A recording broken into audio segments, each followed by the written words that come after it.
Ladies and gentlemen, good morning, good afternoon, or good evening, depending on which part of the world you are connecting from. As usual, we are very much delighted to welcome you all for our innovation sessions. I believe most of us are now familiar with our sessions happening each 2 months, but as a reminder, we have an interpretation for English and French speakers. So to select the language of your choice, go below to your screen and click on interpretation icon. My name is Emmerance. I'm the acting CEO and programs officer of the Pan-African Farmers Organization, and I will be facilitating this session along with my colleague, Ms. Isolina, BOTO, the head of network and alliance at COLEACP, who will be moderating the panel discussions. So this involves on different thematics in the framework of existing partnership between PAFO and COLEACP to scale up the innovations and successes of African farmers-led businesses and innovations. So for today's session, we are going to focus on women's-led agribusinesses in Africa by putting accent on what are the key drivers of their successes, how to upscale the investment, and what are incentives to attract and retain women's-led agribusinesses. So from today's panel, we will hear different innovations that I believe are going to inspire most of us. So as we proceed, we look forward to having an active and fruitful session, knowing that you can always put in chat box your questions, your comments. So towards the end of this session, we will have time to consolidate all your questions for our panelists to answer. Also, for your information, you can still watch our previous sessions of innovation series.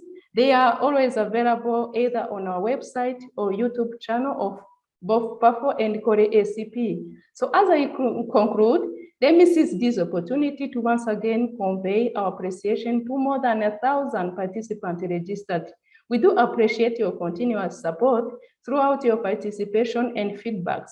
I would also like to extend our gratitude to our panelists and discussants for responding to our invitation, and we are grateful to our different partners, both technical and financial.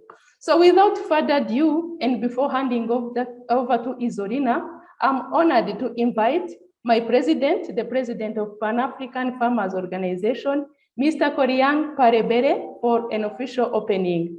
Monsieur le Président, vous avez la parole pour l'ouverture officielle. Merci.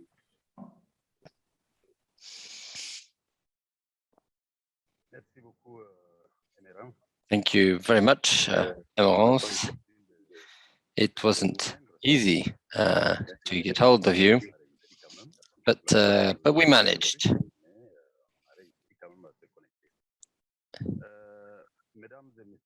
Ladies and gentlemen, dear participants, good morning. I would like to welcome you to the 9th innovation session of PAFO and COLEACP. Today's topic is success from women-led agribusinesses in Africa. Women control a very important segment of trade in Africa, from production of agricultural goods that are then commercialized. Our topic, women in agro-business, shows that Africa needs audacity in terms of politics and investment,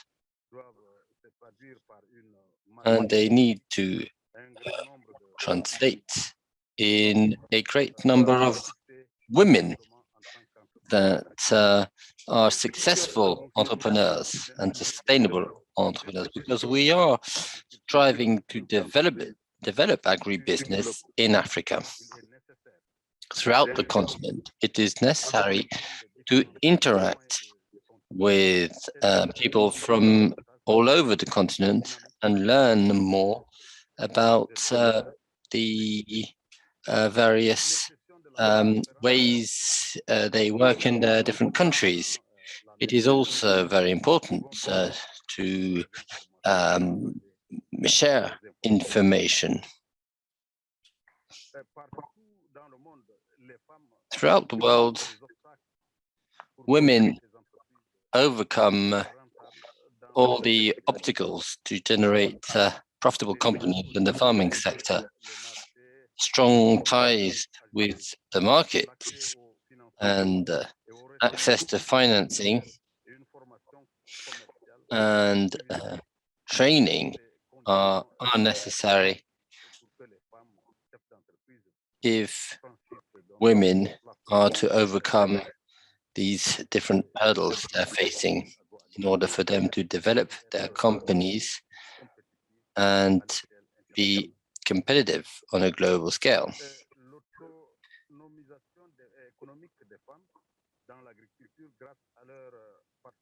Women's self-sufficiency, thanks to their increased action in this sector, is essential if we want to transform productivity and prosperity of the players in the sector.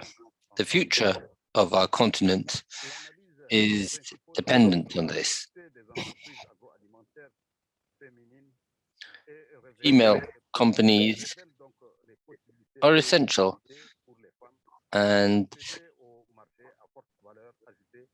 should enable companies to access high added value markets. They should be able to connect with the major global players. Reinforcing capacities and support through mentoring are essential for the trade successes of these new agribusiness companies. And women should get this support they need to reach these goals. Women's capacity to organize themselves, mobilize themselves, to handle their own difficulties and problems and overcome them is extremely important. And I hope that this innovation series will bring you insights into these successes from women-led agribusinesses in Africa. Right, thank you for your attention, and I wish you a very fruitful meeting. Thank you very much for your attention. Thank you, Mr. President, for your great words and for opening this session. Now I would like to hand over to Isolina to proceed with other discussions. Thanks, and over. Thank you very much, President, for joining us from Chad and for all the support that PAFO, through also Emmerance and new members, give to this series. We are, as we said many times before, very, very pleased to do that together. And indeed, you summarize very well in an holistic manner the key issues we are discussing today. So without a further delay, I would like to give the floor really to the women entrepreneurs, who are the ones that do in the field the hard work, that succeed, I mean, despite many obstacles actually, and sometimes not enough, very few opportunities. We have today 4 entrepreneurs on different value chains across different countries in Africa, and we will be joined by 3 experts as well from different organizations supporting women entrepreneurs in different aspects, which is also very, very important. So without major delay now in the interest of time. I will give the floor to Yvonne OTIENO. She's the director of Miyonga Fresh Greens in Kenya. It's a Kenyan company established in 2014 and exporting fresh fruits and vegetables to the regional market in Africa, but also to the European Union. She has developed a network of over 5,000 smallholders in Kenya, and she really supports them to also not only to produce in a sustainable way, but to reduce food waste. That for us is very, very important. We promote sustainable and green agriculture. She has been receiving multiple awards from different organizations. She was elected among the top 50 innovators in Africa at the recent Africa Innovation Summit. So I know that you are very, very committed to food security reduction, food waste, and also empowering youth and women in agribusiness. And we have also many, not only women, but youth as well, young women. And thank you very much to the people registered today. We have been Axel, happy birthday, Axel, by the way. Axel was telling me that about half are men and half women. So we are very, very happy as well with participation from our men colleagues. So without delay, Yvonne, please.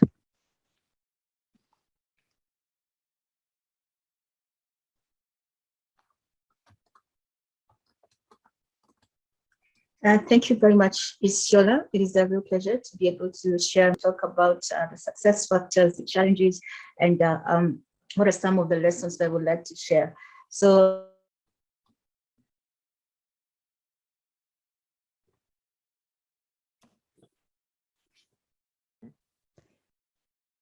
Yvonne, did we lose you?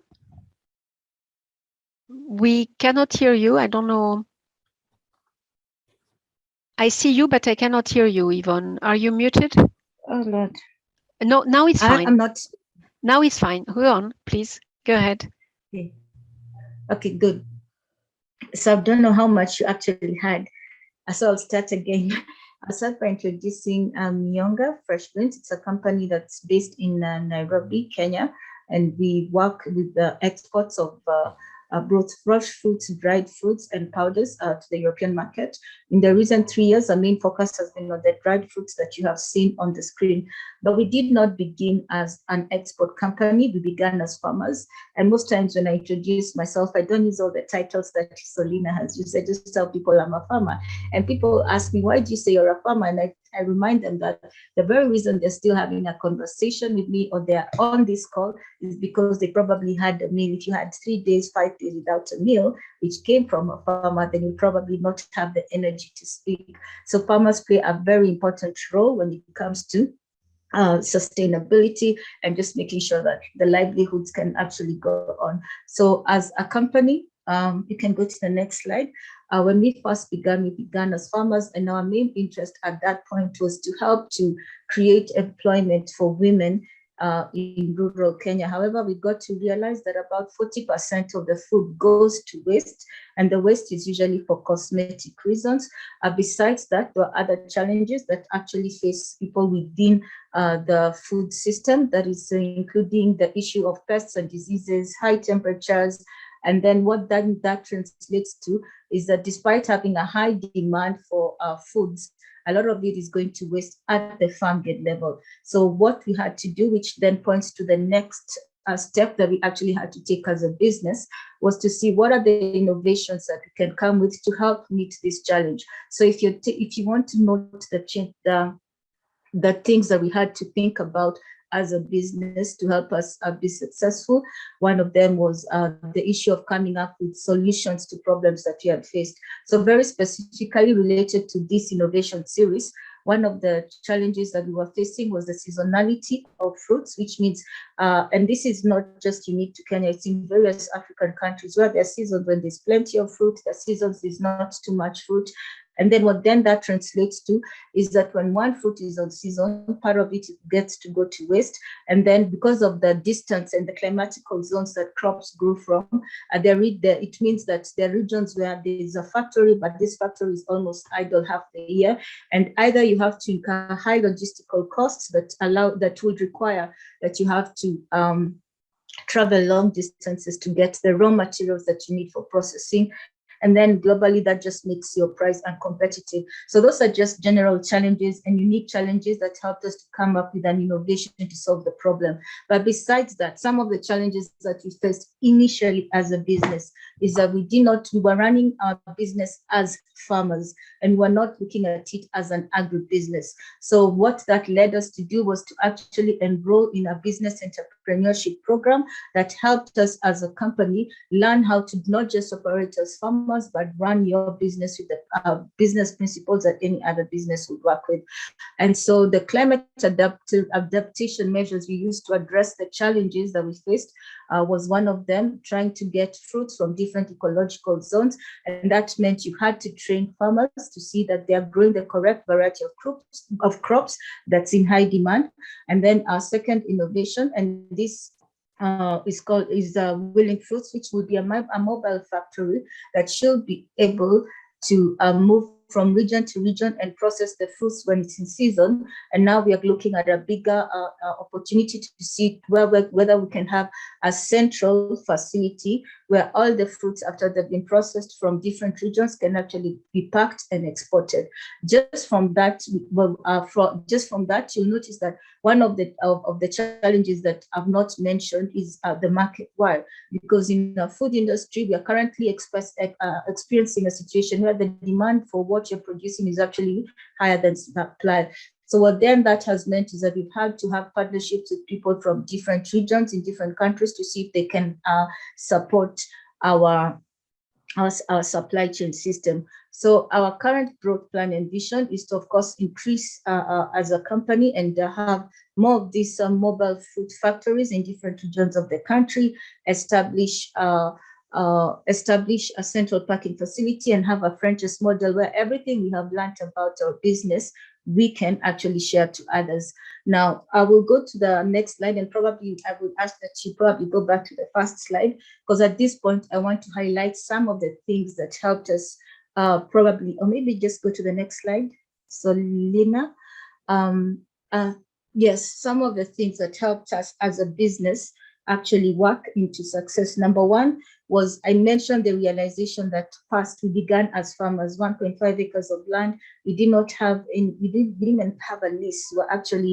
We didn't own the land and we didn't have a contract. So the learning from there was that we had to run our business professionally and involved ourselves in a program. It's called Synapses, that helped us then grow from just being farmers to business people. But in the whole process, we didn't just grow to a company that's now exporting to almost 7 different countries in the world overnight.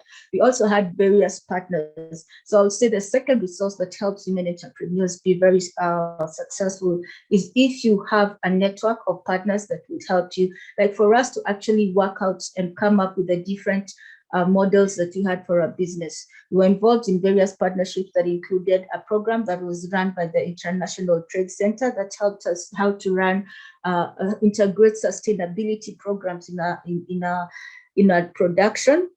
And through that, we were able to partner with we were partnered with the German Development Corporation and a program called Water and Energy for Food, because as when you're working in the food industry, especially in production as a farmer, if you need, one of the other challenges you face is financing, and sometimes the financing is involved to train the farmers to make sure that they can actually do what they need. And if you do approach a bank to ask them to fund you to train farmers, that's probably, it's not going to happen. Let me not even say probably, no, it is not going to happen. But working with development partners, we've been able to at least target the training of 2,400 farmers, training them on getting good global, that's global gap, as well as now we are getting into the second phase where we want them to get organic certification.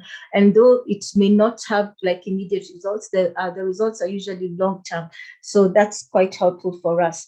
Then the third thing that was also quite helpful for us was when you're coming up with innovations as a business, more people will not fund an innovation. They'll only fund you when they start to see the results of the innovation. So partnering with organizations that actually see the potential of your innovative solution is also quite helpful.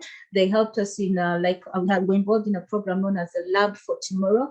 So they played an important role in carrying out the research and feasibility study that informed a lot of the decisions that we did in the end. And then the third thing, and probably the last thing, just so I can allow my other colleagues to also share their success factor, was our focus then changed as from just trying to be a profitable business, but being an impactful business.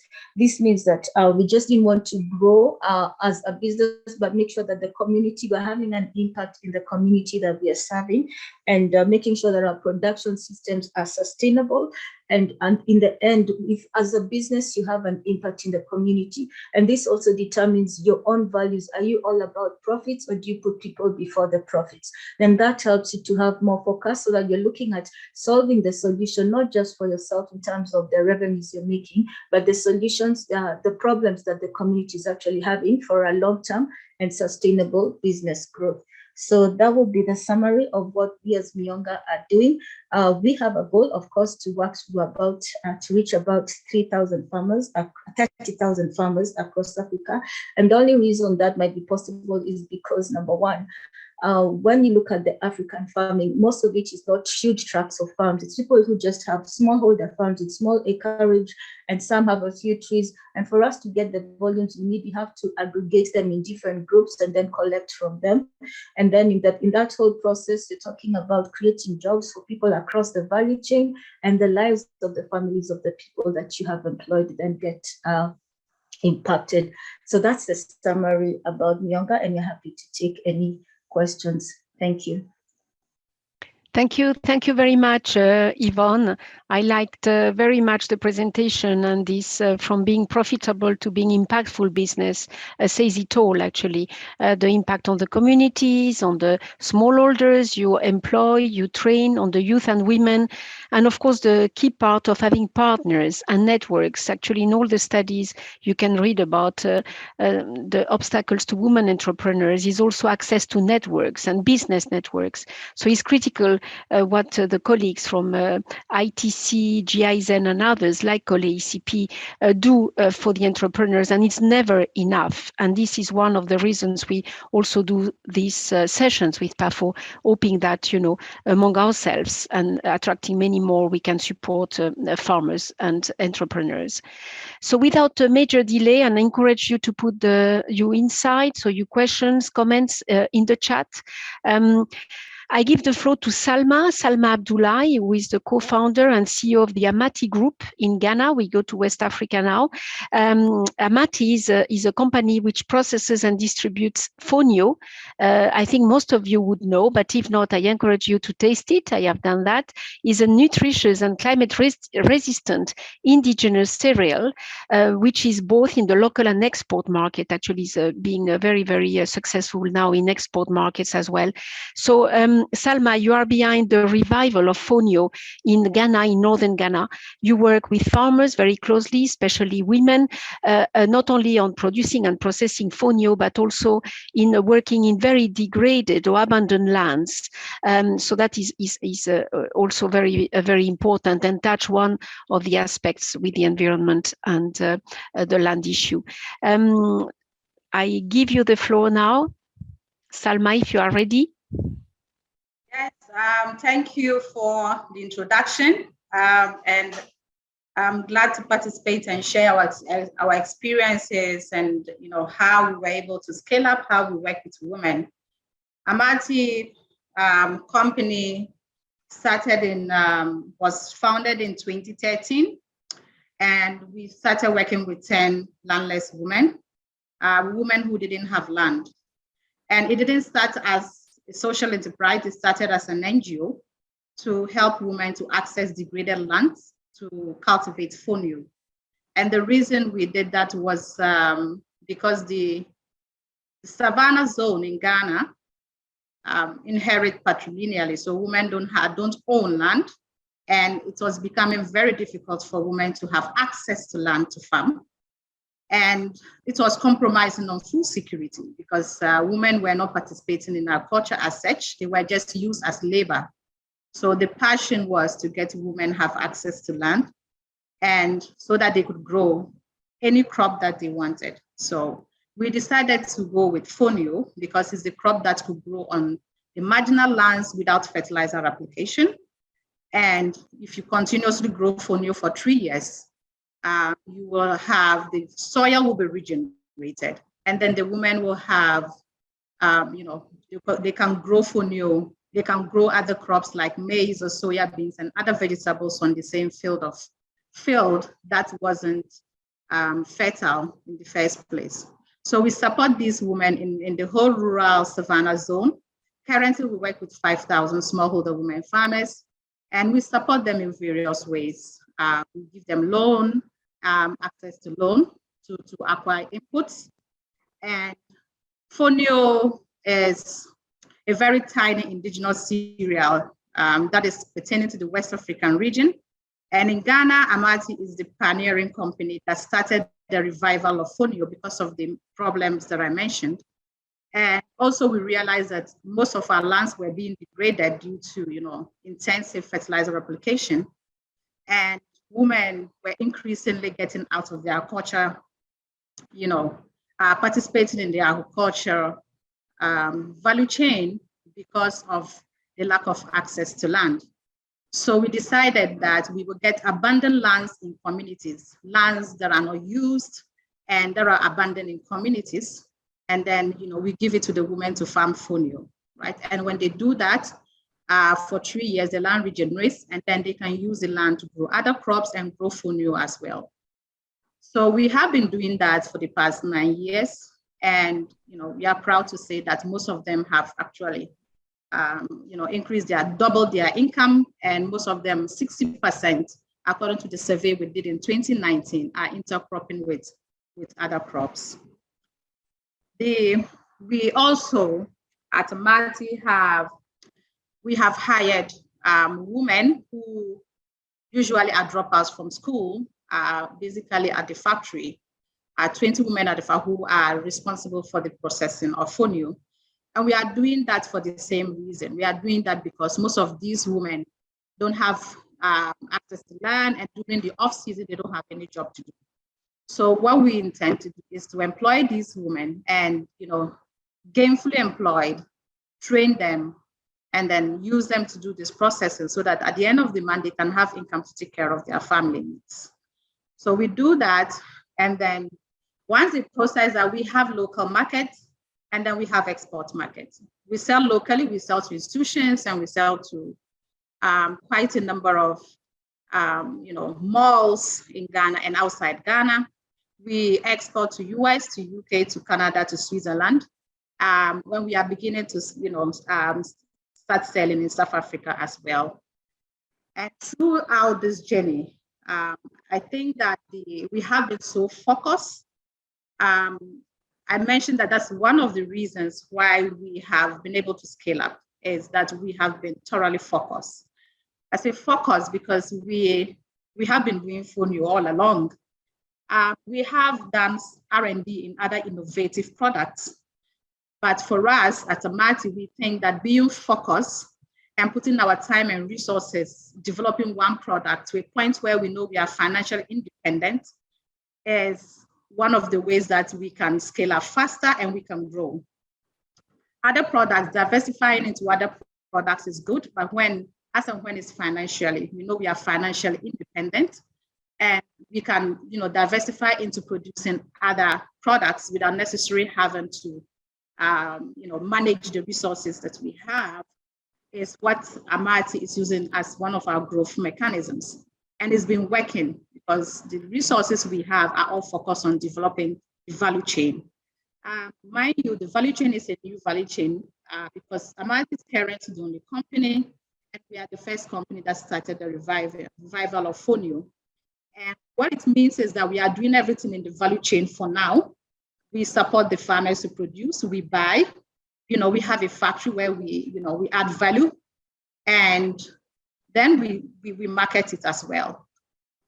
Fonio is not as accessible as soya beans, maize, so you literally have to do a lot. We carry out demonstrations. And now the company also have its own farm, over 1,000 hectares of farm, where we are promoting the nuclear system, and where we are registering families to farm on these lands, because that is where we can get all of the produce. This is at the heart of Amaati, because these women are the reason why we started with this company in the first place, to ensure that they have sustainable incomes, to ensure that they have enough food at home, and not just food, but food that is highly nutritious. So participating in this is particularly important to ensure that Amaati growth is actually connected to these women. So we have the products. Currently, we have Dymphonio flour, Dymphonio grain, which is highly nutritious. It's packed with high fiber, iron, and it's very good to boost your health. And we believe that any investment you make in Dymphonio will contribute significantly to the vulnerable rural women, whilst it's nourishing you and keeping you healthy. Why we do what we do? This is at the heart of Amaati. We are so passionate about the impact that we create. And we do that because of food security issues, because fonio is a crop that can resist drought and that can resist flood, right? It's a wild weed and it's highly adaptable. In this climate zone we find ourselves is becoming more of the sweet crop that farmers are diversifying into, because 8 weeks is mature, then you are harvesting, and you can do that 2 times in one season. And you can get a lot of output, which you can make a lot of money, and then you can feed your family throughout the year. And fonio is the crop that they can store to add any chemicals to it, like we do in maize, to store maize and other grains. Is once you put it, you can keep it for more than 10 years without any pest infestation or anything. So, and you can basically use it for any dish that rice can be used for. You can use it for any dish that maize can be used for. So now farmers are using fonio in our sub region here for the normal dishes that rice and maize can do, because increasingly it's becoming difficult for farmers to break even with maize production. We also do it because we want to keep the environment healthy.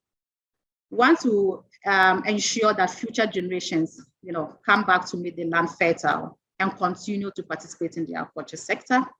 We do it also because we want to reduce poverty among women, to ensure that they are able to live up to their social responsibilities. And also we do this because of youth employment. That is why we changed our business model to the family registration, because we believe that now the people who know how to grow fonio are the aged, but they need to be able to give the knowledge down to the youth who will be in charge in the future. So when we register them in the family way, we realize that most of the youth learn from their parents. And more to that, we give them training and demonstrational farms to get them acquainted with the production practices of fonio. I think what has made Amaati to grow for the past 9 years, apart from being highly focused, also is partnership. We work with other NGOs in the system. We work with other international organizations who have similar objectives that we want to achieve. And they support those women and for us to get enough raw materials for the factory. But also the market aspect of it. You mentioned networking. I think we have been fortunate to network with highly successful organizations or entrepreneurs, and that has really opened doors for Amaati to grow. The other one I would say is that would really help women to scale and to grow a successful agribusiness is to identify the needs of the farmers. For us, the needs that we are catering, which is getting these women access to land, has been one of the best ways to get these women to participate in this farming and to be highly motivated to do it. Also because they have ready markets. And once we are solving the needs, you will see that most of them will come on board. And If they come on board, of course, you are growing together. And the value that you create is very important, because if you give them the value, they give you the value back, which is very important and which can, influence a lot of growth in your company. Thank you for your time. Thank you very much, Salma, for keeping the time and for such an interesting presentation as well. I like very much the highlighting the partnership and the links with the farmers, in addition to, of course, NGOs and other partners, because that's what unites, PAFO and ourselves. We are very keen on supporting entrepreneurs, women entrepreneurs, but also with the benefit to smallholders and to the communities. And I'm sure you will get many questions on fonio as a very superfood, actually. We know some of the big chefs that even are using it in the States and elsewhere, chefs from West Africa. So we will get back to you. I see already some questions for you and for Yvonne. We stay in West Africa, but now to Senegal.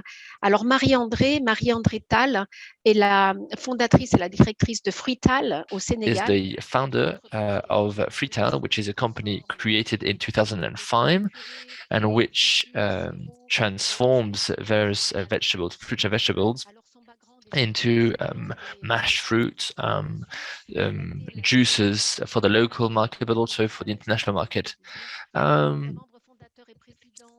Now, we are lucky to have her with us. So she works for FX, which is an institution that brings together various companies and various stakeholders to make companies more competitive. And you're also a part of the Farm Foundation and its scientific council. The KOLEACP actually works with them. You also have been awarded many times the various programs, namely one that was initiated by Hillary Clinton.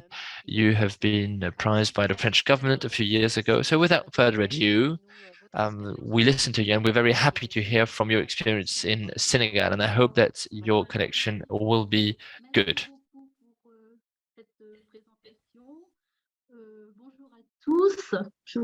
Thank you very much for this introduction. Thank you for giving me the floor.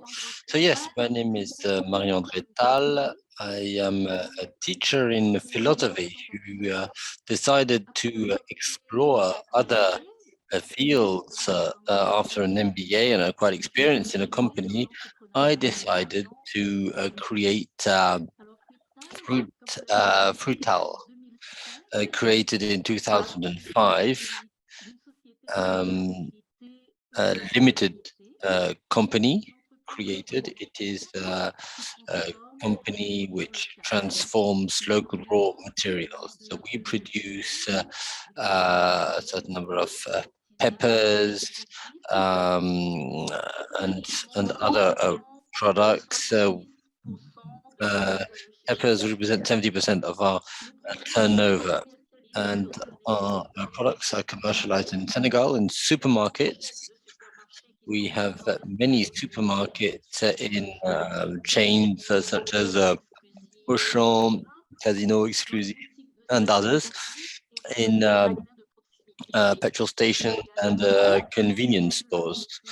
We also have a certain number of hotels and restaurants as customers, and we are currently starting to sell on e-commerce websites such as Julia, which is a website that some of you probably know. On the regional market, our products are available in Guinea, and we are testing the waters in Ivory Coast, Gambia, Mauritania also. And as for the international market, we are working with certain distributors in France and in Belgium, targeting the African diaspora in Europe. So we have a certain number of reasons to be optimistic, because in the Senegal, there's growing demand for local products, and we are also seeing a certain number of supermarket networks developing themselves and the middle class are interested in them, and also lower classes. Now, we are certainly present in a certain number of supermarkets in Dakar and elsewhere, but we are not yet in the smaller, more traditional boutiques, and we still have a lot of work to do in other regions of Senegal. So we have a lot to do yet. As regards to regional markets, we are trying to transform our presence in a certain number of countries, and so there is a huge potential.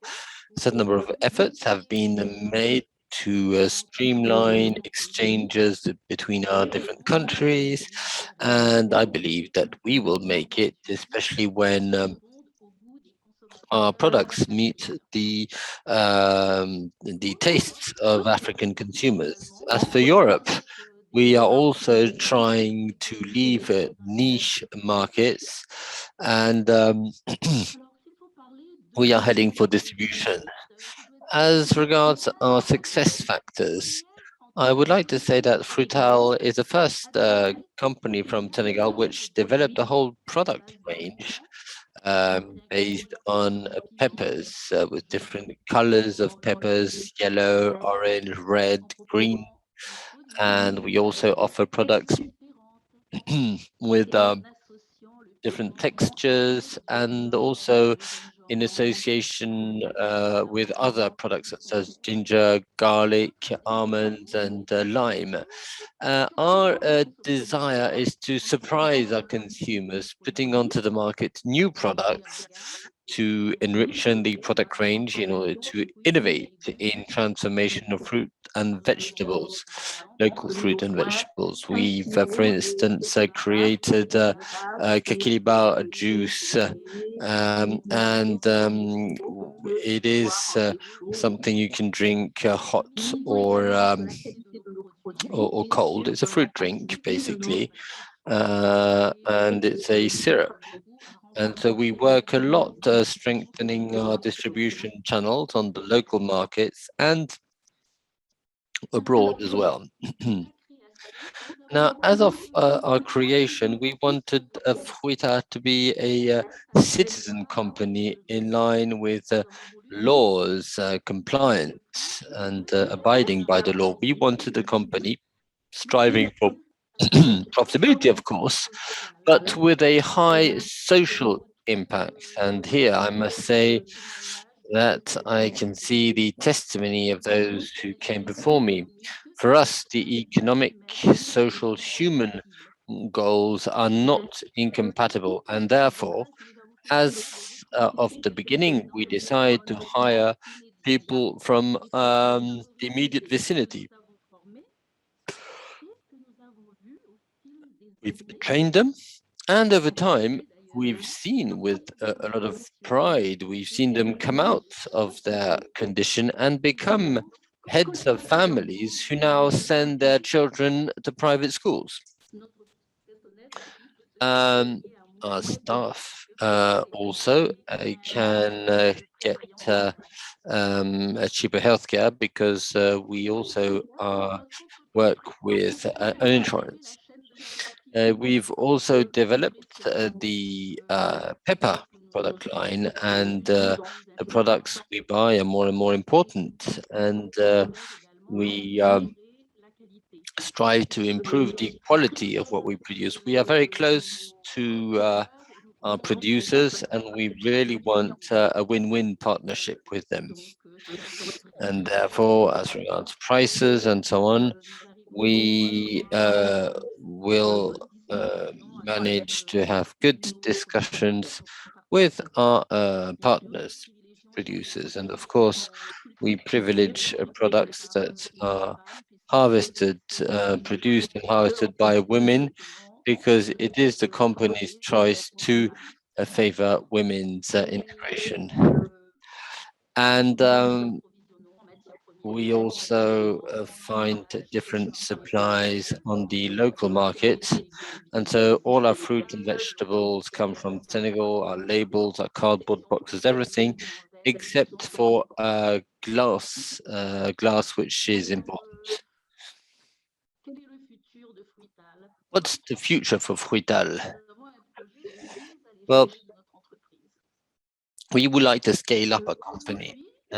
Today, we are in a residential area, and we would like to leave this residential area where we're in because it's a little bit tight for us over there. We're in Dakar, and we would like to build a modern production unit, compliant, fully equipped in the Diamniadio area. It's an industrial area, and this should enable us to ramp up, to buy more raw material, to be able to produce more and create more jobs and more wealth. Over the next 5 years, we are hoping to multiply by 5 or 6 our production. We are optimistic, of course, and we did what we could. We have a know-how. Our products are present on the market. We've got the staff, and we have the desire to train them. As regards the land, we've already bought a plot of land. We've worked on the plans of our new plant. We've also elaborated a business plan.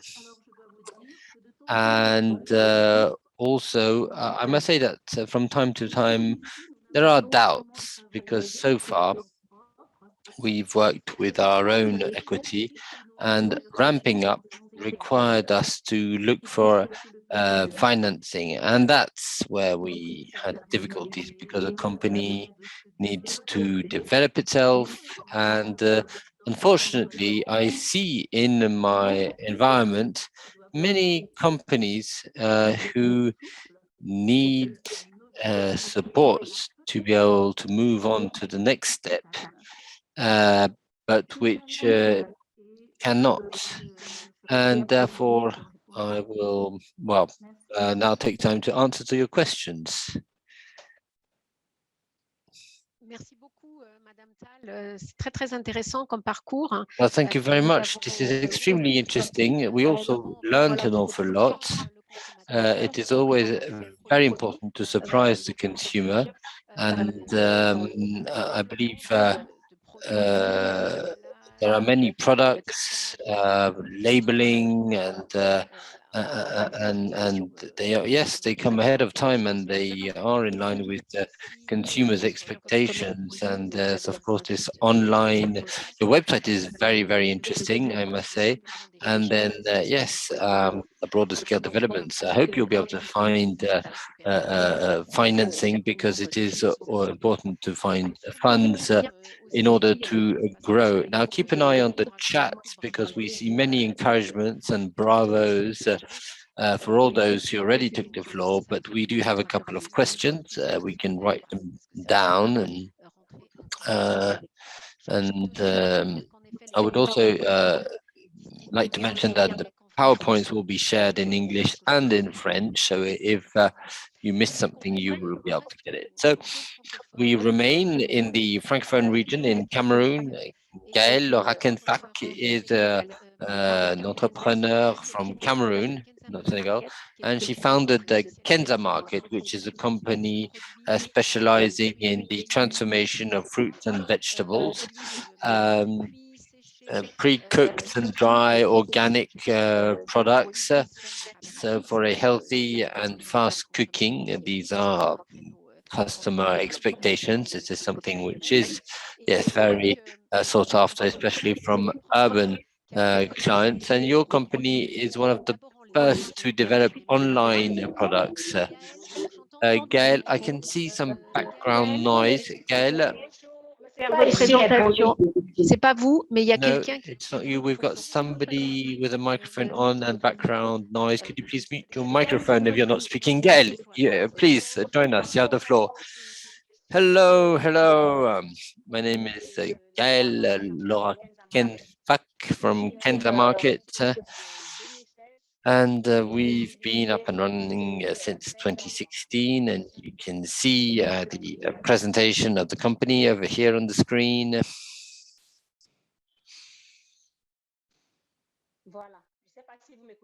There we go. Can you hear me? Yes, we can hear you. Great. Thank you very much. So Kenza Market is a structure from Cameroon working in food transformation through a concept of pre-cooked products. And so this is the shop, the boutique you can see, which is in Yaoundé, the capital of Cameroon. And on the left-hand side, you can see the spices we sell. So our company was created in 2016. I have an engineering in a background, and I lived in Germany. And as I went on holiday to my country, I saw that we were lacking of packaging, and it is very difficult to do these things in Cameroon. And I saw amazingly nicely packaged product coming from motherland Africa, and therefore, after 10 years of professional experience, I came back to my country and to share my experience with my fellow citizens. And I choose the food industry because I like food, and also because natural products are the future. So we grow and transform organic products, because the control of pesticides and chemicals is very important. And so we work with local farmers, and it is very important to come to the city. And so I go directly to the field, and I have a couple of fields where I grow and harvest myself. And so we have many services at different stores. During the COVID period, since everything was closed, I decided to go for a training as a dietitian, and to teach people to eat and learn our digestive system. And being not a physician, I learned an awful lot of things about how to eat, what to eat, and for those who do not know where to start, I mean, they can use my experience, because I learned so much. And it is true that when you start, there are many things that you have to learn, be it only packaging, but there's so many other things. Well, there's not only packaging. We also have a real estate service. We sell and buy farmland. Slide, please. There we go. So we have many different products. Cameroon, also for us in Cameroon and in Africa in general, we do have a certain number of dishes, very specific dishes, and we also like specific spices. And so we have a wide variety of spices. There's the white Benja pepper, which is the best in the world, for those who wouldn't know. Then we have poultry. We also have dried fish, smoked fish, local flowers also. Today, wheat consumption is starting to be a problem because of gluten. I'm not going to detail this, but we started to sell a certain number of local flours that are easier to digest, such as banana flour, um, um, manioc flour, and which is cassava flour. We also have a certain number of pre-cooked dishes and vegetable oils as well. We work with many associations who are in the natural product sector, and there are many foreign companies that are very much interested in these products, and so we've got partnerships with them. We also offer tea as you can see here, little tea bags. And these are from Cameroon, and these are excellent teas. We're very rich in antioxidants. Next slide. Yes. 2 years ago, we started to launch organic cubes. It's a kind of spiced salt. And for those who use this, well, these cubes are often made with all kinds of chemicals, and this is something which is not very much well accepted anymore, and therefore we started working on cubes made of salt, spices, and different healthy products, and therefore this is an invention which worked quite well over here. People love it, and people who use this do not need to use cubes anymore or salts.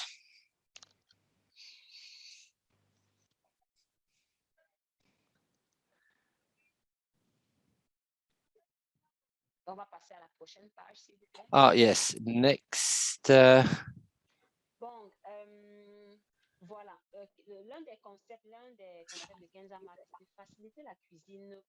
We also wanted to make cooking easier for those who are very busy, who work all day long, and therefore we've created what we call packs. So these are mixes of blends of ingredients for specific dishes, and we do home delivery for those who are interested. So you have the Ero pack for the Iru, which is a Cameroon dish with vegetables, palm oil, and other products. And so those who do not have time to cook, where they can order these ready-made packs, and once they come home, they can prepare this. So this enables us to be very popular. And we also have this home delivery service, which makes our products extremely popular, and people are really, really happy. So a lot of people buy our packs from with these different ingredients to make various dishes. Next.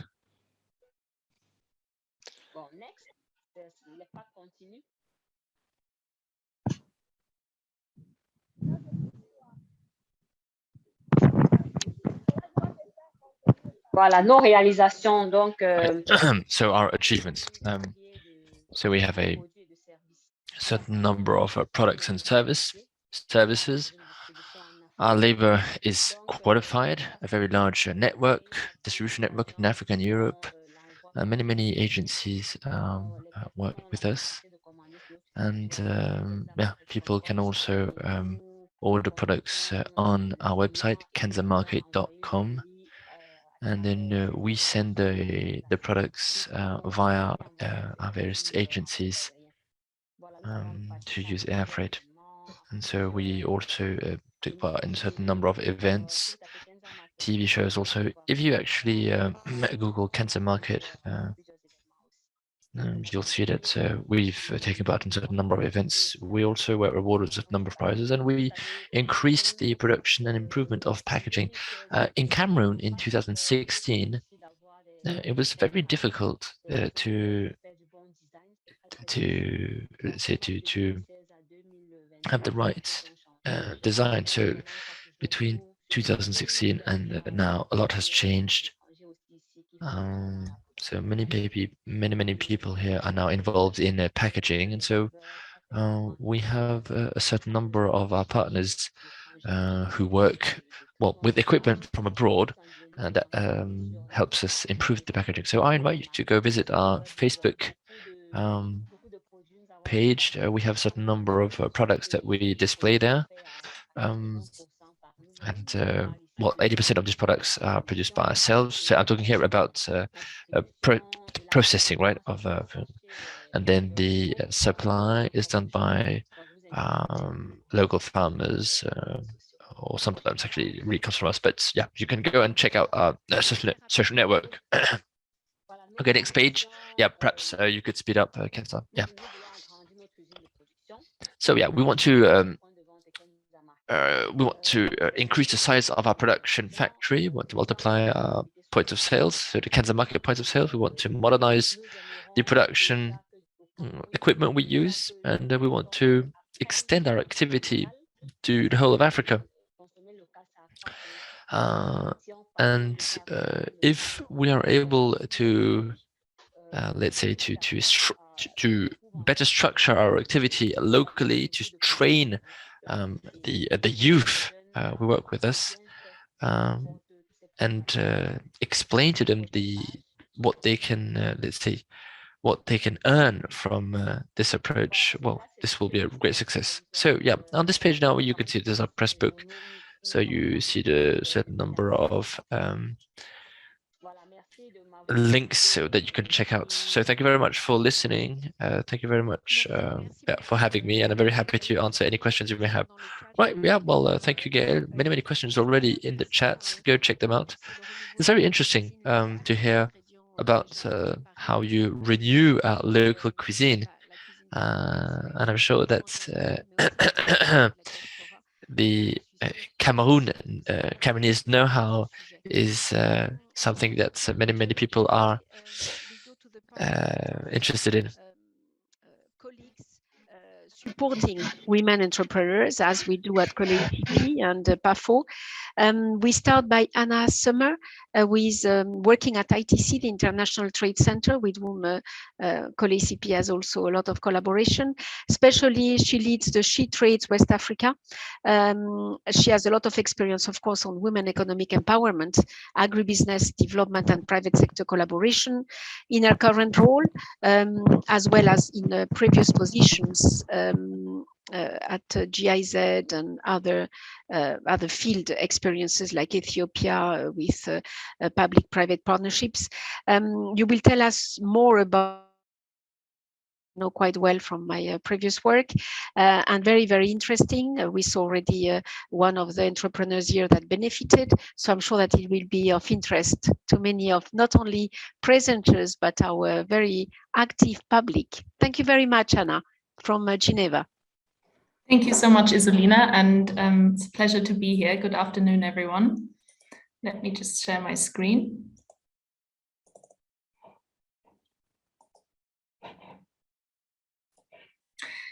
Yes, so I would like to take the opportunity to present the Shetrades West Africa project to you and the activities and innovations that we can showcase to improve women's livelihoods through inclusive value chains. For everyone who doesn't know the International Trade Center yet, or the Shetrades Initiative, we are the joint agency of the United Nations and the World Trade Organization, and the Shetrades Initiative is ITC's flagship program to increase women's benefit from trade. We have a global network of over 350 partner organizations in 65 countries and have directly supported around 33,000 women-led businesses globally, which has led to over $340 million in trade leads. And we work very closely with partners from the private sector, but also government organizations to build a conducive ecosystem for women in trade through technical expertise in various areas, and are currently present in over 25 countries. So I would just like to take a step back and provide you with a concrete example of the role of women in agricultural value chains, specifically in cashew, where we're focusing on in West Africa, more specifically in Côte d'Ivoire and Sierra Leone. So I would just like to show through this very brief kind of value chain mapping that we're very aware, and all of you probably are, that women play a huge role in all stages of the value chain, whether that is from pruning, post-harvest handling, or even production to processing, where women are often a large part of the employees in local and also more hand-based processing facilities, while men are very much more in management and supervising roles. And we also know that only around a third of exporting companies is owned by women. So also the majority here is managed by men, with few women with resources. And what we can also see is that women's contribution, despite their huge and labor-intensive involvement in value chains, is that they're often invisible, in the sense that they have limited access to the resources and inputs that are provided by service providers, national, private sector. In cashew, for example, we know that only around 20% of all farmers that are benefiting from service are women, despite their big role.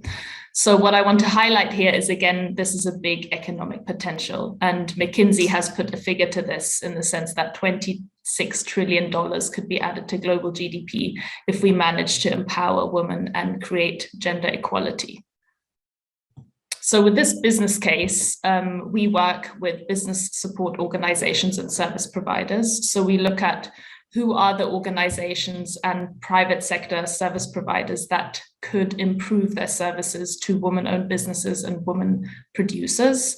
We help them through technical training. So how can good agricultural practices, processing, value addition, or other topics can be better targeted to women farmers and women entrepreneurs specifically. And we also help them at looking at developing a gender-sensitive approach. So looking at, why are women not participating? Why is the woman so low? The women participation rate so low? How can we increase the outreach to women farmers so they are more targeted for inputs and trainings, and the supplier base increases, and therefore their benefit also from these cash crops?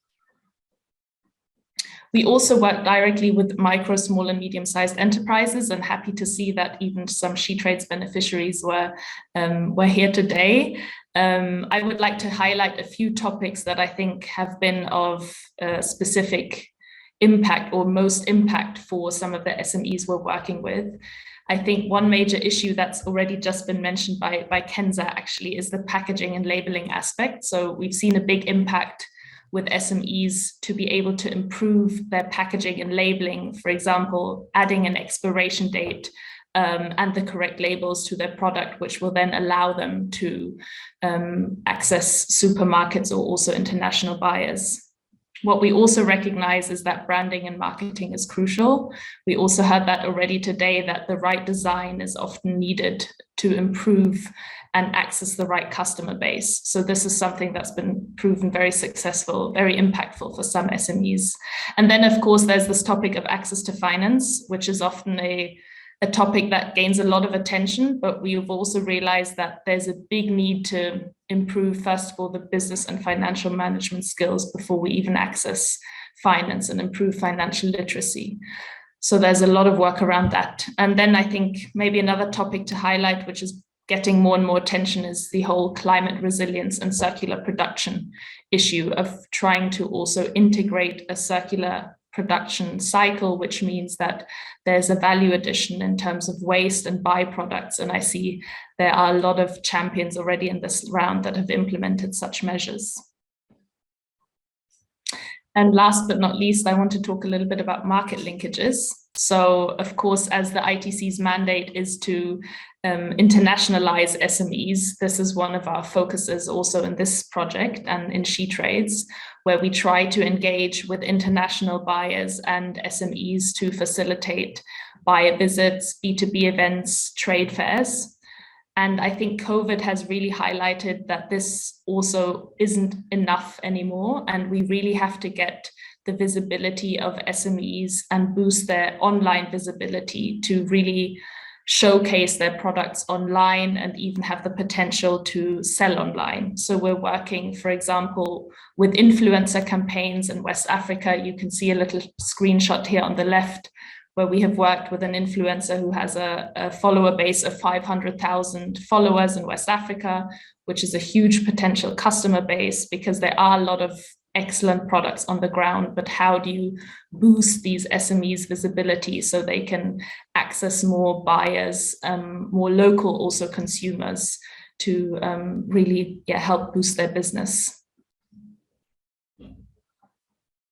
So these are a few snapshots I wanted to share. I hope I stayed within the time, and would be happy to reconnect with some of you. If you have any questions or comments, please don't hesitate to reach out.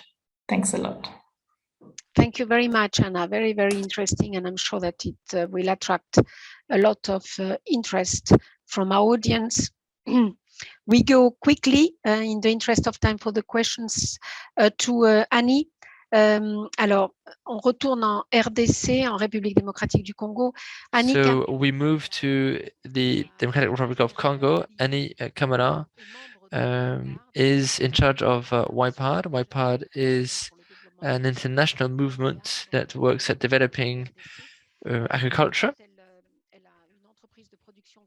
So Annie KAMALA is in charge of a company that processes cocoa and vanilla, namely. But not only does she produce, she also does empowering of youth, working on gender issues. She's an ambassador for the education of young girls and women, organized by the African Union. So very briefly, Annie from DRC, please share your experience with us. I don't know if you have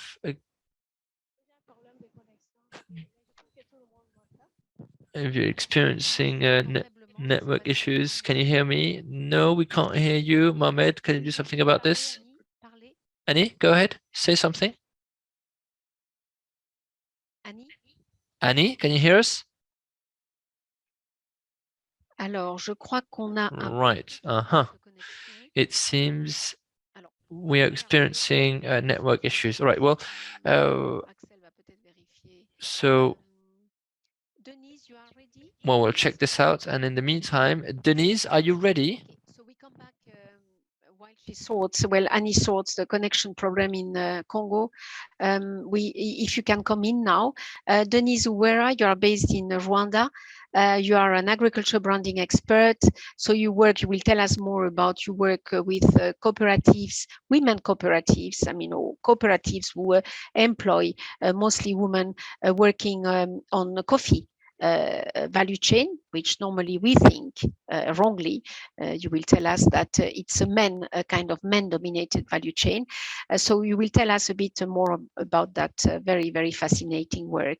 Please, Denyse, go ahead. Yeah.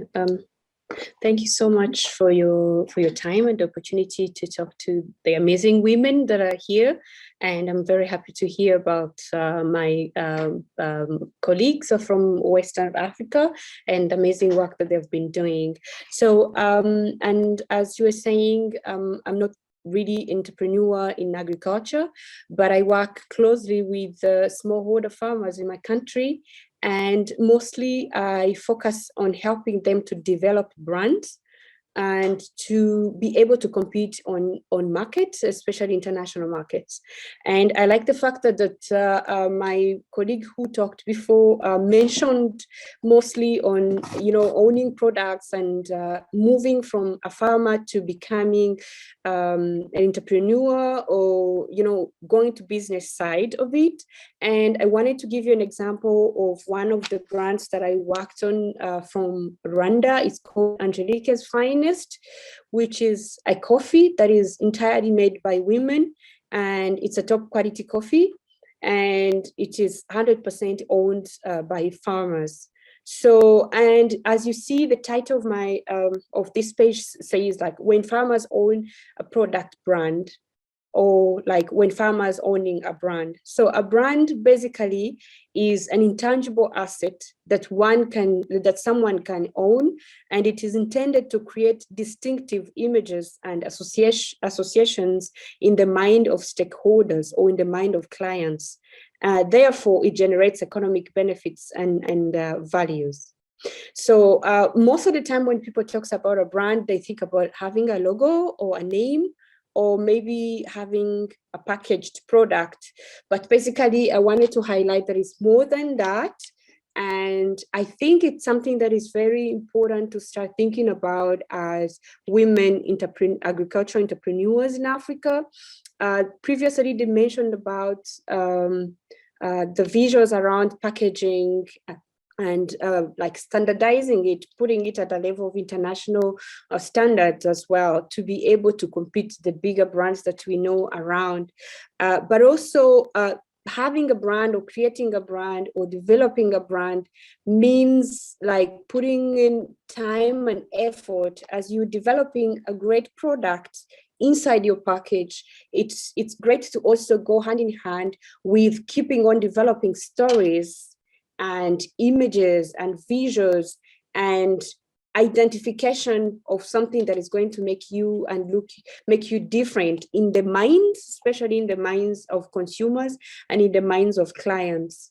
So if we have a product that doesn't really appeal so much and doesn't have like something that is distinguishing it with other products, then it's hard for consumers and clients to think about you when they go to the supermarket. For instance, we know that there are many coffees around with big companies, from Europe, from developed countries, and even within Africa, there are quite many products. But it's the role of an entrepreneur to think about how is my product going to distinguish itself from the rest. And this is a combination of visuals and stories, words, symbols, designs that is going to create that. And the benefits of having and developing a brand, it's quite many. So it can add value to your product. And also it puts you from being just a producer now to go to the side of business side. And also the higher you can be able to increase the price as well due to the value of your brand. And also the product, of course, can differentiate itself. And at the end of the day, there's what they call brand royalty. And this is quite important because once you develop a great brand, for instance, Fruitales that we saw earlier, it can even be able to sell other products from other countries within that name. And you can be able to earn some money and to get some value because you've been able to develop your name or the brand of your product. So, and I wanted to somehow highlight on this and start making our African farmers and women entrepreneurs in agriculture to also think about investing in this and also starting to look out professionals that are into this area of brand development. So this is an example of the coffee that I've been working with, and has been having great successful stories and successful outcome, especially in Germany as the market. Like now the farmers and the women behind this coffee started very small with 500 packages only of the product. And in 3 to 4 years, now they were able to be present recently this year in more than 800 supermarkets in Germany. And this is also a combination of having a great product, but also a combination of having a strategic and great ways of developing a brand. And with these products also, and in the line of keeping on developing a brand and also keeping on trying to touch and trying to convince consumers' emotions and to start thinking about your product whenever they want to purchase. There's a recent research that was done in Germany. I was part of the team that was doing it. We kind of wanted to know what do end consumers are looking for if we want to do a final product. And we were actually surprised to find out that basically it's not always about quality of the product. Yes, it is important, but we ask a question saying like, what is extremely important? What makes you like go and buy our product as Angelique's Finest? And most of 93% of people reply that it's because we keep on showcasing that there are no child labor in the production of this coffee. And more than 87% say that it's because we keep on seeing that there's a fair payment from all the value chain stakeholders, from the level of the seller up to the level of the first farmer who was the foundation of the value chain. And more than 74%, they are looking for organic products. It's quite great to hear that other women who talked to Ari have been tackling on this thing of going into organic farming and going into producing health products, because there's a high demand that is increasing day by day of consumers who are looking for that, and also transparency about the origin and about the production of the product. So you can have a great product on the market, but it's now realized, especially with developed countries markets, especially in Europe and in Germany, the country where this coffee and Angelica's Fine is being sold, that there's a high increase, a high demand increase of people who wants to know, what am I consuming? Where is it coming from? Who's producing it? How is it being produced? And who's making it? How much is this person earning? And this is where the idea of joining GIZ's initiative called INNOTRACE came on board. So there's this system called INNOTRACE. It's a blockchain-based traceability digital tool for sustainable supply chain.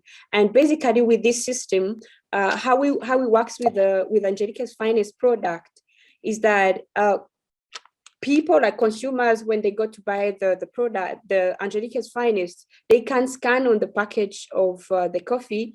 They scan a QR code, as you may see this side, and then see like the origin stories about producers, videos, photographs, and hearing about their messages as well. And they can see the product journey, and they can also be able to give feedback, direct feedback to the producers here in Rwanda, the women are making the product. And the last thing that I want to talk about a little bit is the importance of storytelling when it comes to developing brands, or when it comes to showing the origin of the products. So there can be various ways of showcasing about your product, or building a legacy in the minds of end consumers. For instance, Aria, my colleague from ITC, Shetrades, she mentioned about digital marketing, which is something that showed us during the COVID situation, that it's quite important to find a way of keeping on talking, keeping on showing your product to people, even if you're not present there, even if you're not able to travel. So this is where the initiative of making a book called Strong Women Behind a Strong Coffee came in. And I authored this book back in 2020. And it basically shows photographs, portraits, and stories of women behind Angelica's Finest. So all these combination of so many and different strategic ways can strengthen a brand, and this can become your asset as well, on top of having a product and on top of being on the market. Thank you so much. I'm very happy to keep on replying to your questions and maybe make more connection. And thank you so much for listening to me. Thank you very much, Denyse, for sharing this work with cooperatives in Rwanda, coffee cooperatives. We can know more about the cooperatives in the discussion or in the follow-up exchanges. So without major delay, Annie, is your connection okay now? Annie, est-ce que votre connexion est rétablie? Annie, is your connection back in DRC? I know it's raining. I got a message. Can you hear us? She can hear us, but I'm not sure we can. Annie?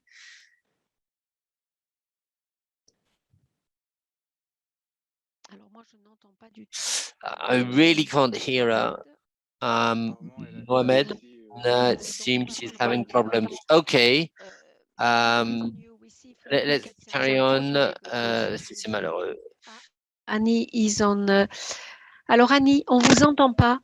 Annie, we can't hear you. Pardon? Oui. Annie, we cannot hear you. Please speak. Speak up. Parlez pour voir si on vous entend, Annie. Speak. Can you hear me? Can you hear me? Yes, we can hear you. Please go ahead. Okay, welcome. Go ahead, quickly. Okay. So I was introduced at the beginning.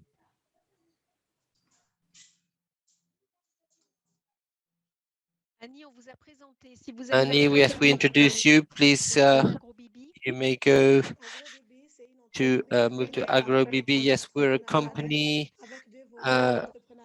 where we do social and economic entrepreneurship. We've developed the social entrepreneurship for, we help women in agribusiness, and we've got a training center in agribusiness. The idea is to help women develop their companies, and we have a certain number of products that we presented here at the beginning. We transform cocoa and shea and vanilla, and we also train women in agribusiness in DRC, and we'd like to spread this throughout Africa if possible. Agro BIBI, at the beginning, we were motivated to help women economically and help them reduce their poverty and make African women more autonomous, especially women in the DRC.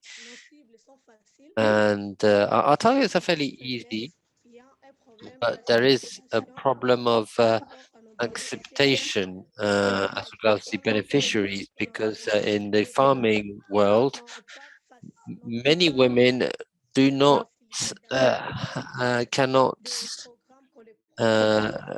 accept the programs that we offer, and therefore beyond our technical offers, we've developed a practical training transformation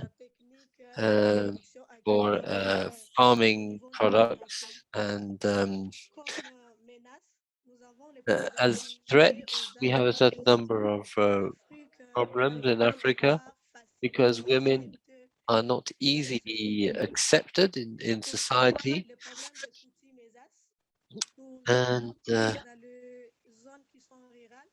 we operate in rural areas, and many women are facing a certain number of difficulties, and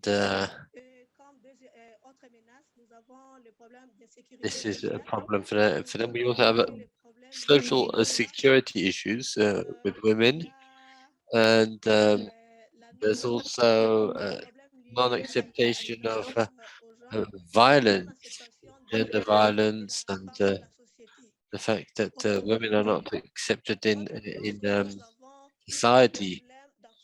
Then there is also financial support from our local governments, and so we provide access to training for transformation. And at Agro BIBI, we need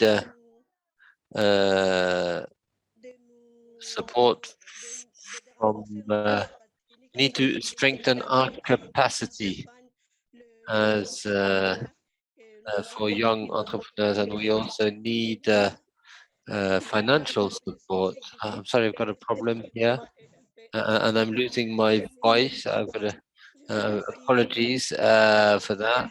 I've got a sore throat. Thank you very much for organizing this, and for giving us the floor to take part in this session today. Thank you very much.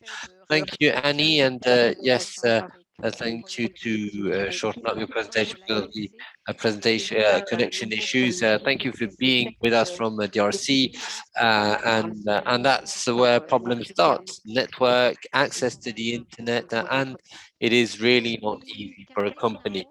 I'm sure that Emmerance has been collecting carefully your questions. Some of were, of course, bilateral, but have you a summary ready for some of them, Emmerance? Yes, Isolina, thank you. So the discussion on chat has been quite interesting. I have seen questions, answers. So I thank our participants for carefully listening to this presentation and be very active, and also thank our panelists for trying to respond to as many questions as possible. So I have tried to make a summary of questions. So there I have actually categorized them into two parts. One are more generic, I would say, that can be addressed to almost all our panelists, but there are other questions which are very specific and I find important to share with you. So for generic questions, starting with first one, so they have asked what are the main challenges for women to accessing financing, knowing that in Africa, this is one of challenges that most women who are involved into agribusinesses initiative are facing. So they have addressed to the panelists to know how they were able to overcome these challenges of accessing to financing. So the second question addressed to the panelists involved the transformation that are being dealt with challenges to meet compliance with sanitary and hyposanitary standards. So this is mostly for women who are more involved into transformation businesses. So they would like to know how they were able to overcome any barrier that exists into in order to meet compliance with these sanitary and hyposanitary standards at international level. So the third question is related to packaging, whereby one of the questions asked was that compliant packaging is a huge problem in Africa. So they wanted to know how our panelists are dealing with this problem. And also they wanted to know if there is any strategy, to make sure that the packaging that are being produced at the local level are linked to the value chains they are involved in. So another question was actually asked specifically for Ms. Tare, but I find it important for all panelists maybe to react on that, is what are the major difficulties they encounter in conquering international market. So apart from the question which I would say are generic, there are specific questions which I find important to see with all the audience. So the first one has been has been addressed to Ms. Salma, whereby the audience has been very much interested with her innovation in restore the land for fonio production. So a question asked was if there is any issue with original owner of the land wanting, to collect the land that now it is well restored. So a second question here was addressed to Ms. Marie-andrée as a processor of local production. So the audience is interested to hear from her how she was able to manage a relationship with. So another question was asked to Ms. Gaëlle on what are advice she can give to a startup entrepreneurship having a wide variety of production like her enterprise. So last but not least, the question asked was addressed to Ms. Anna from ITC. So the audience wanted to know if ITC supports research collaboration initiative. So in generic, those were the questions. So many people from audience wanted to have contact of our panelists. So I will appreciate our panelists because they were able to provide their contact, most of them. But I will also assure the audience that we have collected all those requests and we will be sharing with panelists so they can contact you directly. So thank you and over. Thank you very much, Emmerance. Yes, I see some coming on ASAP as well, so on that traceability aspect. So what we could do is to get the same order as we started the panel. Yvonne, do you want to start? And you pick up the questions. You are the best place to bring some additional insights. Traceability, okay. SPS, thank you. Thank you, Isolina. So I'll talk about the questions of the phytosanitary and then the issue of compliance to the international standards and what's happening in the market. I'll just give really short, brief answers and maybe others will give their different opinions. So when it comes to meeting the phytosanitary standards, I'll just see, think about it, even with your own local product when it comes to consumption. Are you more confident to consume products that you know have been produced within the required food safety standards that have been set locally? And now this is also going internationally. So it just means the same thing. If you try to, if you think about meeting the phytosanitary standards is a barrier, then you will probably not going to be making any efforts to try and actually get into exports. So if you think that compliance is expensive, let me tell you that compliance is more costly to you as a business. If you look at it more as a way to prepare yourself to be ready for the international market, then you won't look at it as a barrier, but rather an opportunity to grow your business to an international level. And this means that even at the local level, doesn't mean that you should have lower standards because you're selling your product within East Africa, within just your local community. The food safety standards require compliance, whether for local or international, and it's good that every business actually complies with that. Then the next issue is, I think the same also applies to packaging. You want to make sure that everything that you have, how you've packaged your product ensures that it is not contaminated. So compliance then becomes an issue, it becomes a must do, and it's something that probably you would need to just see what are the basic minimums, and then if there's more that needs to be done, for example, you start with the basic certification, and then you go to the extras that then would add you more market access, like what the coffee, the coffee, the women's coffee, and showing that there's actually fair pay for it. You can also still get a market without fair pay, but having your indication that you have fair pay and on your packaging means you get bigger access. I think those are the two. Oh yes, I will also address the last question, which is was more or less the first, which is on financing. When it comes to business, whether you're a woman or you're a man, if you're presenting your case for financing, people will just want to see that you're making business sense, that you have a strong business case. And the tools that have been provided through various programs, including the partnerships that COLEACP has had with different people, the ITC training program.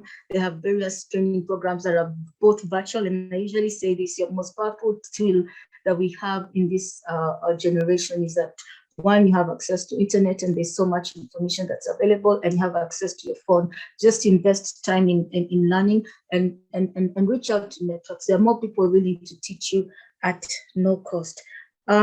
What is the barrier in the biggest barrier in accessing the international market? I will just speak based on my own experience. The biggest barrier is it's not that the international market does not want our product. The biggest barrier right now is that they want more of our product than we can actually produce. So it's up to us to see how do we make sure we can meet the standards that they need, and then instead of isolating ourselves, working together collaboratively to see that we can meet the volumes that they need. Because if you get someone who wants to supply they're supplying a supermarket that has stores, so they have supermarket stores, branches right across all of Europe. Not one African farmer or producer can meet it alone. You would have to collaborate with others. So the opportunity is there. It's how well can we be networked to make sure that we can all meet the standards and sell it as an African brand. And I will say this as the last point. Is it possible to have your own private brand sold in Europe? Yes. As Miyonga, we are actually now already selling a product. We are selling in 3 ways. One, we are selling a bulk product that the markets in Europe then go and package in their own brand. We are selling in a product where they bring in their packaging and we package it for them. And the last thing is that we are selling it under our own brand name. So it is possible. Yes, I think that's what I'll handle for now. I hope that's okay, Salma. Yes, very much, Yvonne. Very excellent points, and everything counts actually. Yeah? So you have to be always active and always looking for more information, partners, markets, etc. But the critical one is what you said. Sometimes is you can't provide enough of them what market asks, hence the need to aggregate and to make partnerships. Salma, please, you view some of the questions. Yes, I think the first one I will address is the women having access to finance. I think that the women should show up more for opportunities, and they should show up more to the financial institutions, and they should show up being very well prepared. Like my colleague said, they are looking for businesses that are viable. You need to show that your business is viable and they can make returns, and the returns can pay for any financial investment you are looking for. So if you have to show up, and you have to be confident, showing up that you can do this, you are committed, to your business, and then your books, your financial books, your audited financials are ready to show them that you are viable. I think if you do that and show up more, please show up more, knock the institutions, and you will get the opportunities to come. Don't have the impression that because you are a woman, if you go there, they will not give you, but you need to actually let them know that you are committed to business and you are well prepared for this financing and your business can pay, right? So that can address that part. The other question I want to address is the phytosanitary. I think that Amaati is organically certified by EcoCert. We are certified organically for both EU and US. And what I would say is that the procedure to do this, if you don't have enough knowledge or the skills in-house to do that, you can hire a consultant, which ITC can help, because I got a consultant from ITC to come to Amaati,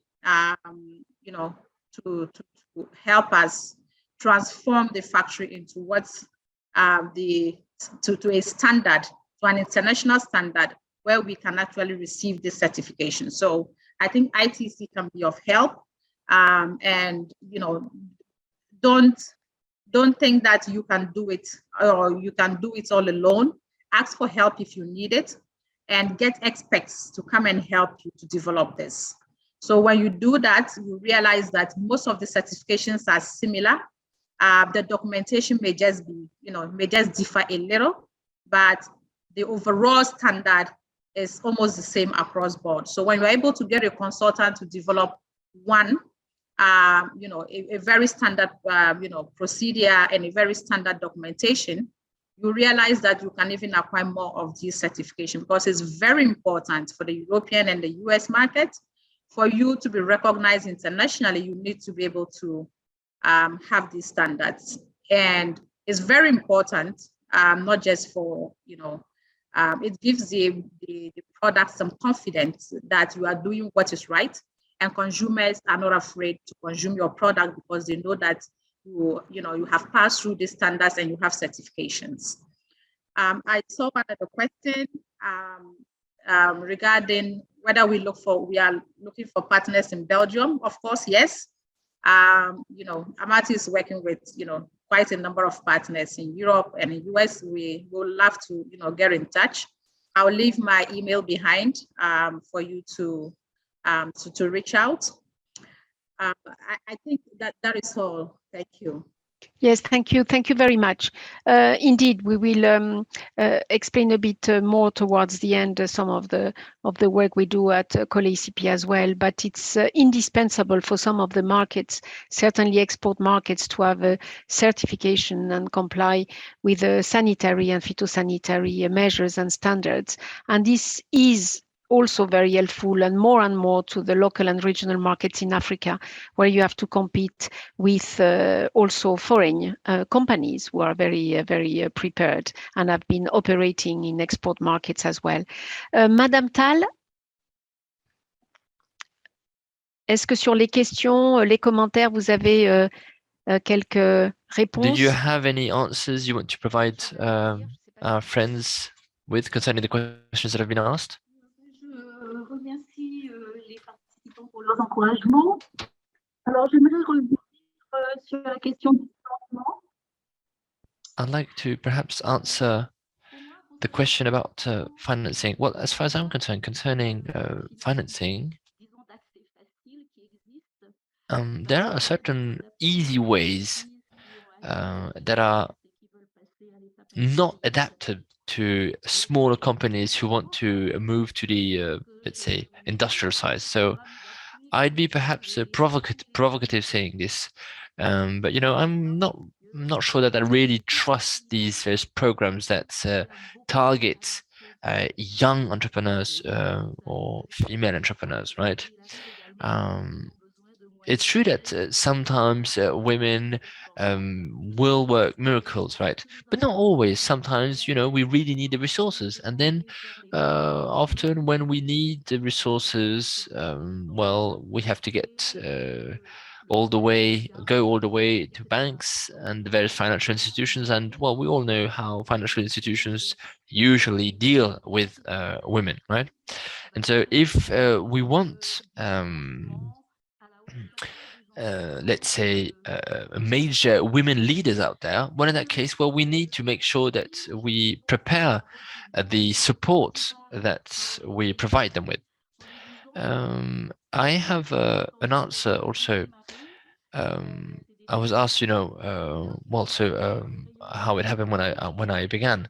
Well, it's consumer testimonies, right? That helped me. So people who walk by my products in supermarkets, and they came to the products and said, okay, well, no, it's perhaps not good. I mean, this pepper is perhaps not really good. Because we had tried to work on the packaging, right? But then soon enough, they noticed that it was well done. It really came from Senegal, and that it really was hot, you know, chili hot. So people, yeah, do change. And I think that more and more, let's say, people are demanding regarding the quality of the product, but not only the quality of the packaging. Quite often I meet entrepreneurs who tell me that they have an issue with packaging. And what I tell them is that the product is the packaging. And I'm quite I quite liked what Denyse said, you know, Denyse from Rwanda, saying that it's very important to work on this aspect. And it's true that all of this is part of the product, and you can't say that you've come up with a product if you don't find the right packaging and that you have packaging issues. Now, in the design itself of the product, the way it's going to be used, well, you need to, whatever process you go through, right? But all of it is part of the product, and it's extremely important to not neglect any of these aspects, right? Now, for the jars that I use, for instance, I import them, and I have to import them container-wise. Yeah, so this is a constraint. Now, concerning the relations with suppliers, I try to work contract-based, right? But what I noticed is that producers that were eager to sign contracts were not necessarily very respectful of these contracts, right? And some of my suppliers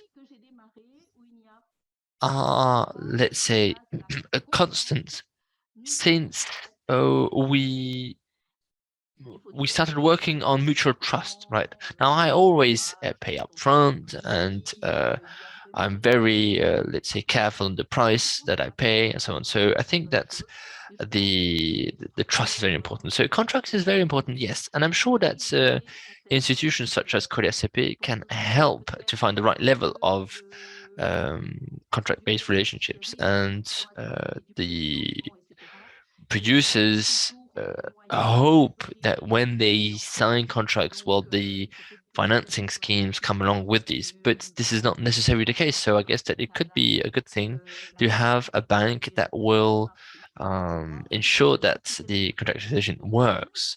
So this is something that we really need to build, I believe. Now, concerning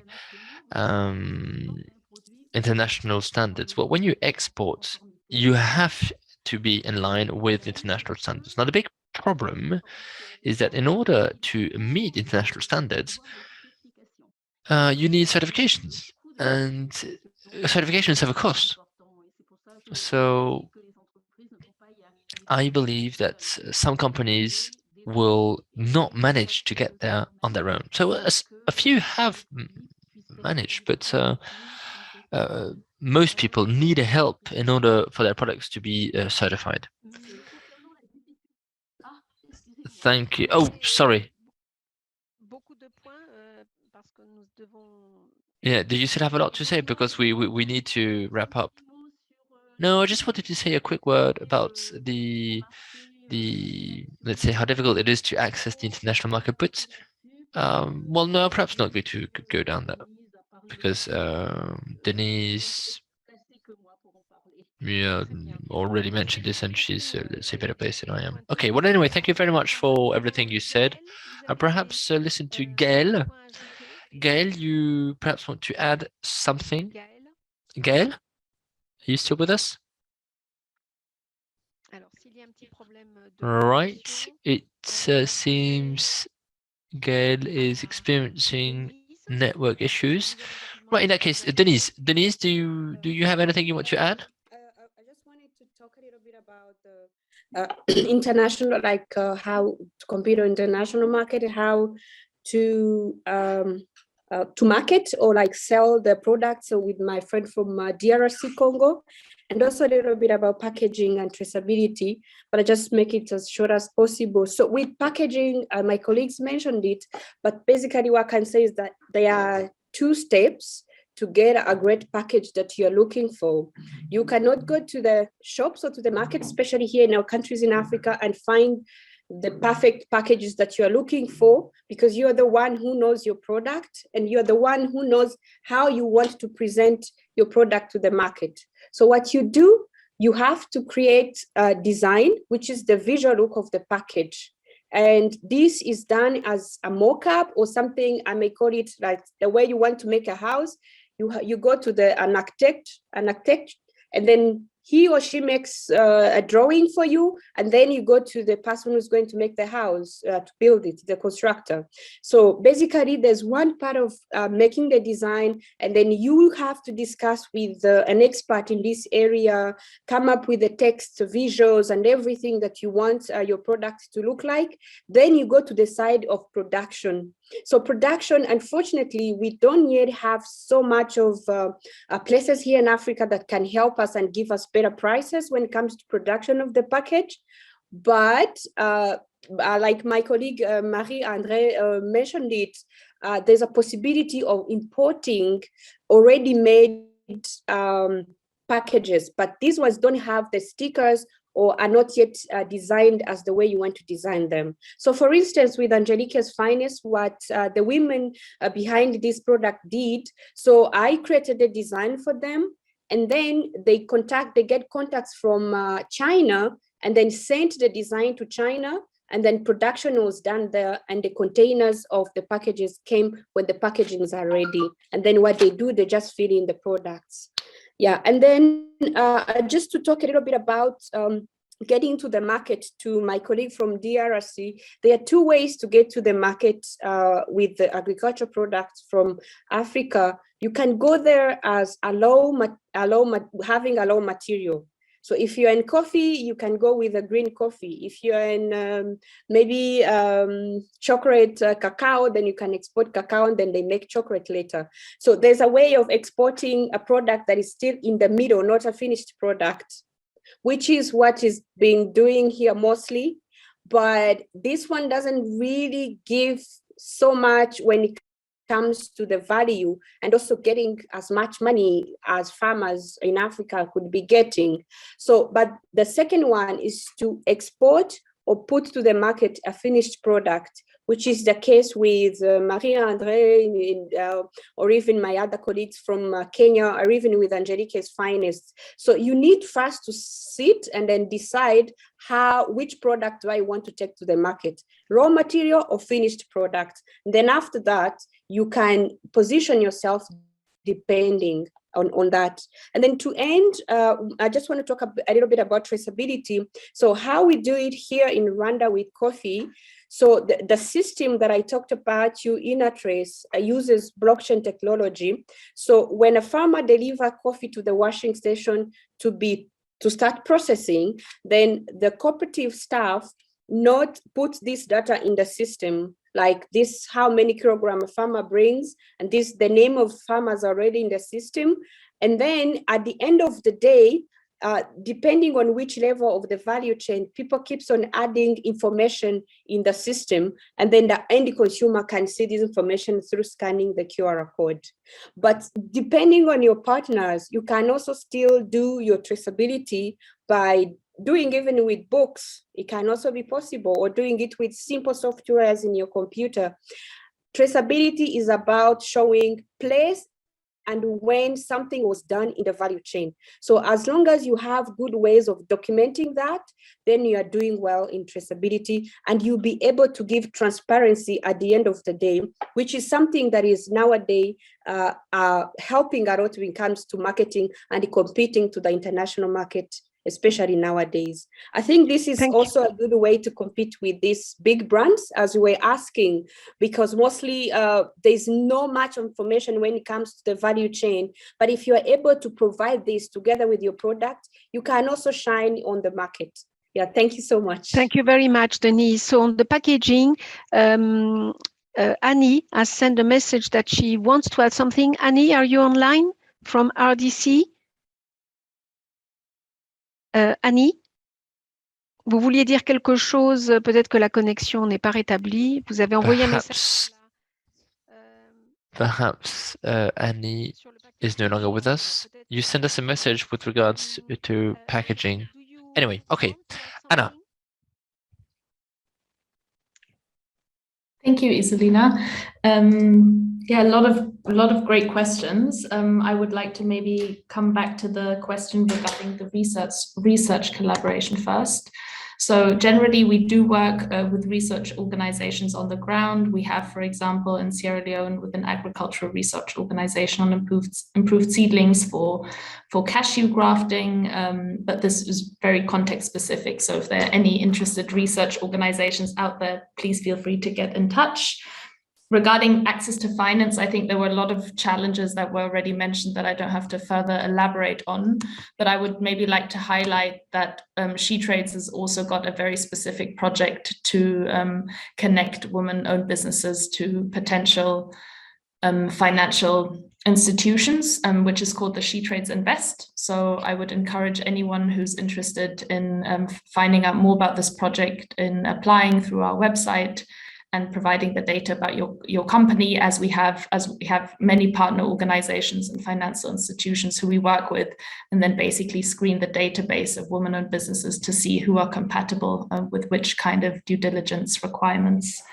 And then there was another question regarding the sector choice in Guinea I would like to refer to. So this is always a big discussion on which sectors we work in and where we focus. And generally we do the sector selection together with national institutions and governments in the country. And although we have 3 sectors we're working on in Côte d'Ivoire, more focus is then basically going into one country, like in Guinea. And although there's a priority sector, some of the SMEs we work in, for example, also work on products such as fonio. So there is a bit more of a diversification. And yeah, happy to share my contacts and more information about our activities after the session. Thanks a lot. Thank you very much, Anna, as well, for bringing all these insights and the support that ITC can bring. I think more or less we have answered all the questions. Of course, this is a conversation, as we say very often. It's not just one-off, but we keep, today we decided to focus on women-led enterprises, but we have women-led enterprises in every session, and we make sure that among the panelists, and of course we would like more and more women as attendants as well as participants, but we make sure that we feature always women-led businesses, because it's not one-off, it has to be embedded in every activity we do. I think most of the topics have been already shared, and we made an extensive, I think, background note as well with references. One that keeps coming, of course, is the access to land, and how can you export, to can I see questions on the chat if you don't have access to land? Well, that's the tricky one indeed, because access to land is very much linked to the policy of a country. And of course, it has to go forward and reforms have to happen. In the meantime, some of the entrepreneurs today and the regular ones we have in the sessions also show that sometimes you don't need access to be owning land per se. You know, you have also other ways of using a land without necessarily having the money to buy it. So you can go around this as well.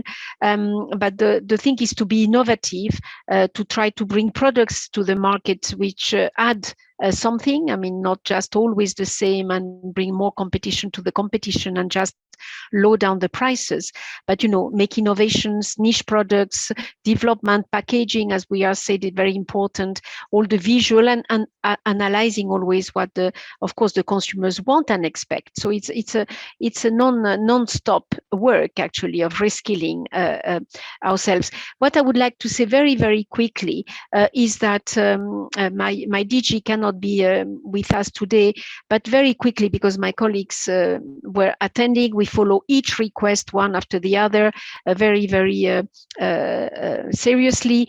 But what COLEACP does in a very short, we will support more and more the women entrepreneurs than we do today, although we already do a lot.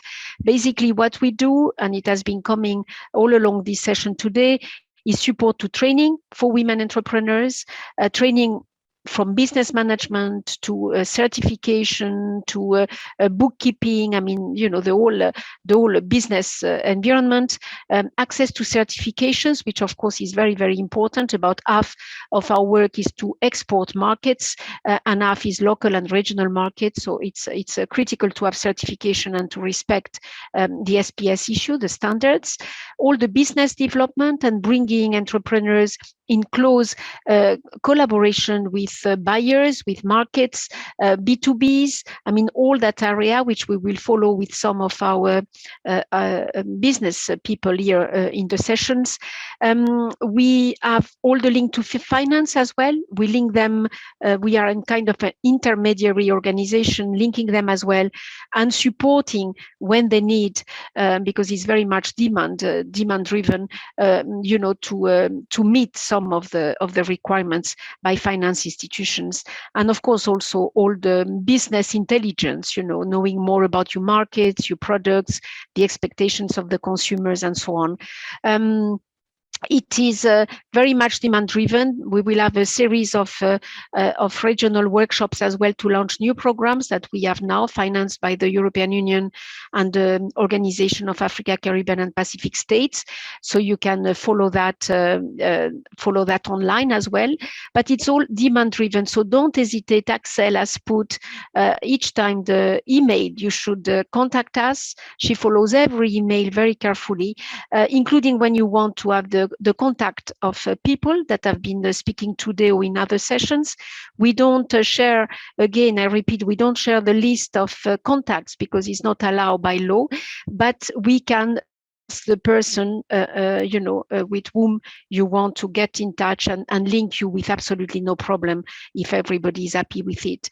And so send us any proposal. If some of you have seen a very lively, as always, chat, if some of you want also to present their case, their business, their experience, please also send an email to us and we will be happy to accommodate you. So without major delay, Axel, if you have something from your side, Emmerance, I don't know if, yes, the president of PAFO is online. So I don't know if anybody wants to add something. We are 5 minutes past, so we have managed. Axel says it's all good for our side.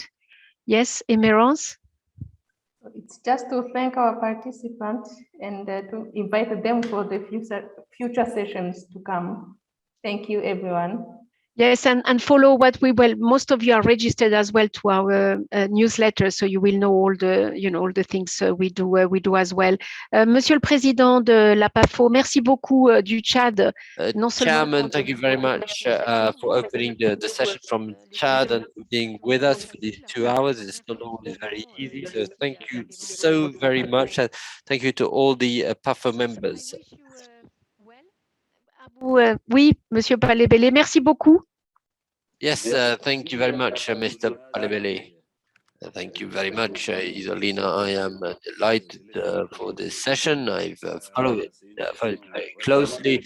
This is a session, I learned so many things during this session, and in fact, time flew. I must acknowledge, I think we've discussed this question on transformation, financing, market conditioning, transformation, and I realized that African women are full of experience, and we need to valorize it because that's also the role of PAFO. We need to valorize all this, and here again, we need to see beyond and in other sectors such as the health sector. We have many practitioners, and we have to capitalize this knowledge. Even if we don't use it, we can store it somewhere to use it one day. And therefore, this discussion today with these women was extraordinary. There's so much wealth in Africa, and women are extremely wealthy in Africa. And I would like to congratulate them. I would like to congratulate all the participants today for this initiative, for it to carry on and for it to thrive in the future. And we feel really, I mean, PAFO is available to support all these initiatives. And so, Isolina, thank you so very much for your support. Thank you very much. Thank you very much, Chairman, you and your colleagues from PAFO who co-organize this session with us. And you always present local business cases, African business cases, and small, medium, big ones, but always on the market and innovative. So it's a great pleasure to be with you. Have a lovely day, and see you again in 2 months' time. As Emmerance said, thank you very much for your being with us and for your enthusiasm. Thank you very much. Bye-bye.